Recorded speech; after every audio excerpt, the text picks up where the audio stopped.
melaksanakan diseminasi budaya positif dan juga melaksanakan komunitas diskusi komunitas belajar.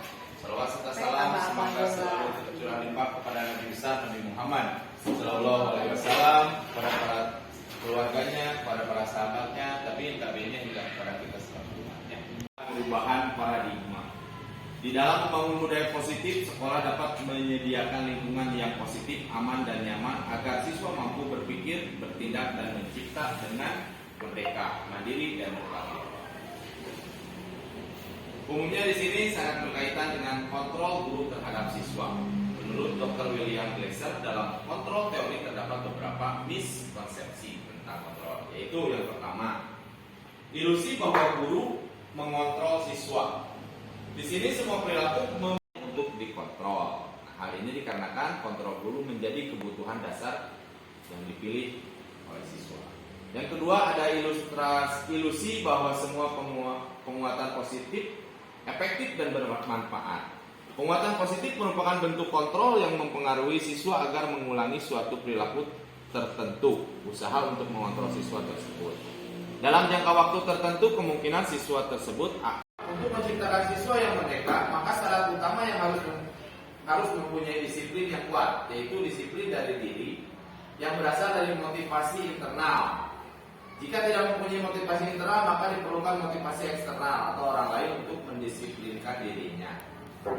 Ya, Gosen menyatakan bahwa kata disiplin berasal dari bahasa Latin, yaitu mereka menjadi orang yang mereka inginkan dan menghargai diri sendiri dengan nilai-nilai yang mereka percaya. Motivasi ini berasal dari diri siswa atau motivasi internal, sehingga akan berdampak jangka panjang dan tidak akan terpengaruh dengan adanya hukuman dan hadiah. Itu yang berasal dari internal. Kemudian mengenai keyakinan kelas. Keyakinan kelas merupakan nilai-nilai kebaikan atau prinsip-prinsip yang disepakati secara universal. Orang akan lebih semangat atau tergerak untuk melaksanakan keyakinan daripada hanya mengikuti aturan. Pembentukan keyakinan kelas. Bapak Ibu semua, di setiap kelas sudah dibuat belum mengenai keyakinan kelas ini? Kesepakatan kelas. Sudah. Yang pertama, pembentukan keyakinan kelas. Keyakinan kelas bersifat lebih abstrak daripada peraturan yang lebih rinci dan lebih nyata. Keyakinan kelas berupa posisi kontrol institusi dapat membaca infografik berikut. Nah, ini infografiknya, lebih lanjutnya lagi, lebih jelasnya lagi nanti akan saya share filenya di grup. Poin pertama, murid berkata, saya tidak peduli, maafkan saya berpikir, saya pikir Bapak Ibu teman saya dan lain-lain. Ya, selanjutnya dari tabel tersebut muncullah restitusi sebagai sebuah cara menanamkan disiplin positif pada siswa. Menurut Gosen, restitusi merupakan proses menciptakan posisi bagi siswa untuk memperbaiki kesalahan mereka, sehingga mereka bisa kembali dalam kelompoknya dengan karakter yang lebih kuat. Restitusi dapat membantu siswa menjadi lebih mempunyai tujuan, disiplin positif, dan memulihkan dirinya ketika berbuat kesalahan. Restitusi menggantungkan korban dan si pembuat salah. Win-win solution. Ciri-ciri restitusi. Adapun ciri-ciri restitusi yaitu yang pertama adalah restitusi bukan menebus kesalahan, tetapi untuk belajar dari kesalahan. Yang kedua, restitusi memperbaiki hubungan. Yang ketiga, restitusi adalah tawaran bukan paksaan. Keempat, restitusi menuntut untuk melihat ke dalam diri. Yang kelima, mencari kebutuhan dasar yang mendasari tindakan. Restitusi diri adalah cara yang terbaik. Restitusi fokus pada karakter, bukan tindakan. 8. Restitusi penguatan. 9. Restitusi mengembalikan siswa yang berbuat salah pada kelompoknya. Di sini ada segitiga restitusi. Inilah bentuknya. Untuk segitiga restitusi. Dari segitiga restitusi ini, yang pertama ini adalah validasi tindakan kelas. Jadi ketika kita menemukan sebuah kasus, validasi dulu tindakan kelasnya bagaimana. Yang pertama adalah menstabilkan identitas. Ya, betul. Kemudian menanyakan keyakinan Yang pertama menstabilkan identitas, yang kedua menanyakan keyakinan, dan yang ketiga adalah validasi tindakan yang salah. Itu. Jadi ini dulu, kemudian ke sini, kemudian ke sini. Kata-katanya, yang pertama, setiap orang pasti pernah melakukan kesalahan. Kamu bukan satu-satunya yang pernah melakukan kesalahan. Jadi anak itu stabil identitasnya. Kemudian menanyakan keyakinan kelas apa yang telah kita sepakati. Kamu ingin menjadi orang seperti apa, dan keyakinan kelas apa yang sudah kamu langgar. Nah, di sini dia akan merasa bersalah dengan tidak perlu kita tekankan. Siswa tersebut merasa bersalah, dia akan merasa bersalah dengan sendiri. Selanjutnya habis itu tentukanlah validasi tindakan yang salahnya. Kamu tentu punya alasan mengapa melakukan tersebut. Kemudian, adakah cara yang lebih efektif untuk identitas? Yang tadi sudah saya jelaskan, berbuat salah itu tidak apa-apa, tidak ada manusia yang sempurna. Kita bisa menyelesaikannya. Bapak tidak tertarik untuk mencari siapa yang salah, tapi Bapak ingin mencari solusi dari permasalahan ini.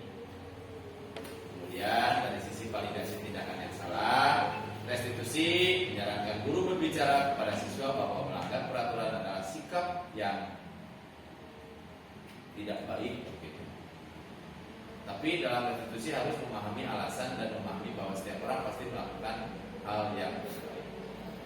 Pada waktu, nah ini sisi meyakinkan, menanya keyakinan. Setelah melalui langkah 1 dan 2 di atas, maka anak telah siap untuk dihubungkan dengan nilai-nilai yang tinggi. Jadi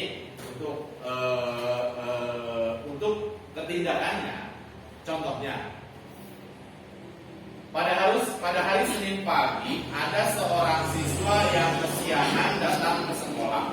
Dia terlambat mengikuti upacara bendera bahkan sampai setengah pelaksanaannya. Kita itu tidak boleh menjudge bahwa siswa itu salah, dia melakukan kesalahan, tetapi kita itu perlu mengidentifikasi dulu apa alasan siswa tersebut sampai kesiangan terlalu lama. Mungkin setelah kita mendengar alasan siswa tersebut, kita bisa memahami bahwa siswa itu tidak bersalah, karena yang salahnya itu bukan yang salah. Karena kejadian sesungguhnya itu anak tersebut diantarkan oleh orang tuanya, kemudian ban motornya kempes dan harus ditambal terlebih dahulu. Jadi siswa tersebut berangkat dari rumahnya itu pagi, bahkan jauh untuk kesiangan datang ke sekolah. Tetapi karena keadaan di perjalanan yang membuat perjalanannya terhenti, maka anak tersebut datang terlambat. Seperti itu. Nah, kemudian setelah kita mengetahui apa alasannya, barulah dikaitkan ke sisi tindakan yang salahnya itu apa. Jika terjadi seperti itu, maka tetap siswa tersebut harus mendapatkan konsekuensi atas keyakinan kelas yang sudah dibuatnya. Selanjutnya, kita menanyakan bagaimana solusi, bagaimana pertanggungjawaban, bagaimana kesiapan anak tersebut ketika sudah melakukan kesalahan pertama, apakah mau diulanginya lagi atau diperbaiki. Seperti itu. Nah, mungkin ini yang saya harapkan Bapak Ibu semua bisa menerapkan segitiga restitusi ini kepada siswa-siswa di SD Negeri Palasari ini, supaya kita itu tidak menjadi seorang guru penghukum, tetapi lebih ke menjadi seorang manajer di sekolah ini, sehingga anak yang melakukan kesalahan pun tidak merasa dihukum, tetapi dia merasa dihargai, merasa diberi penghargaan, merasa dimengerti layaknya seorang teman. Tetapi dalam hal lain mereka itu sedang diberikan konsekuensi yang harus dia laksanakan dan tidak boleh dia ulangi kembali. Nah, itu yang saya harapkan kepada Bapak Ibu semuanya. Mudah-mudahan Bapak Ibu semua bisa menjadi seorang manajer di sekolah ini dalam menghadapi sebuah permasalahan. Itu mungkin yang bisa saya destinasikan kepada Bapak Ibu semua. Untuk lebih lanjutnya, kita bisa melakukan sharing